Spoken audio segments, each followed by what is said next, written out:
অনেক দিন পর আজকে আবার চলে যাচ্ছি বাবার বাড়ি।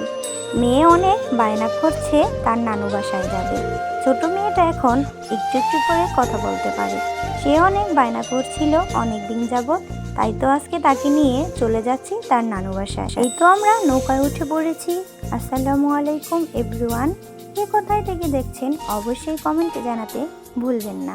সিনথিয়া অনেক দিন যাবত বলতেছিল তাকে একটা ব্যাগ কিনে দিতে, তাই তো তাকে আজকে একটা ব্যাগও কিনে দিলাম। একটা পেয়ে তো সে মহা খুশি। এই তো আমরা নৌকার ওই পার থেকে এই পার চলে আসছি। তো আমাদের নৌকা পার হতে অনেকটা সময় লেগে যাচ্ছে। এই তো নৌকা পার হতে হতে দেখো এইখানে কি সুন্দর একটা জাহাজ যাচ্ছে। তো আমার খুব ভয় লাগছে, কারণ নদীতে যখন বড় কিছু জাহাজ আসে অনেক ঢেউ পড়ে।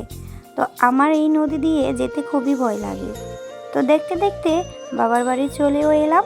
বাবার বাড়ির আশেপাশটা তোমাদেরকে একটু ঘুরিয়ে দেখাচ্ছি। আর আমার মেয়ে আজকে বাইরে গিয়ে অনেক খুশি। সে খোলামেলা পরিবেশে ঘুরতে খুবই পছন্দ করে। মা তার ছোট মেয়েকে পেয়ে অনেক খুশি। আর মা এখানে হাঁস বাঁচতেছিল আমাদের জন্য।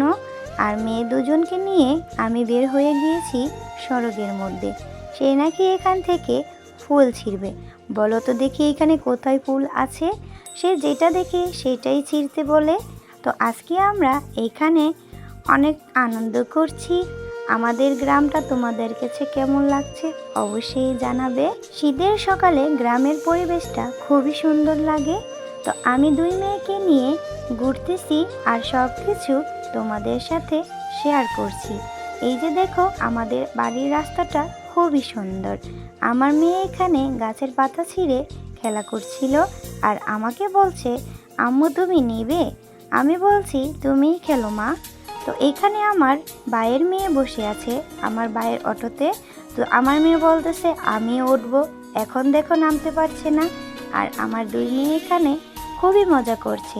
সে নানু বাসায় আসলে একা একাই রাস্তায় ঘুরে বেড়ায়। তার উদ্দেশ্যেই আজকে এখানে আমার আসা। আমার মেয়ে খুশি, তার মাঝে আমিও খুশি। আর এইখানে দেখো আমাদের ক্ষেতের মধ্যে কি সুন্দর ধনেপাতা লাগাইছে। আমার তো খুবই ভালো লাগতেছে, মন চাইতেছে উঠাইয়া সব নিয়ে আসি।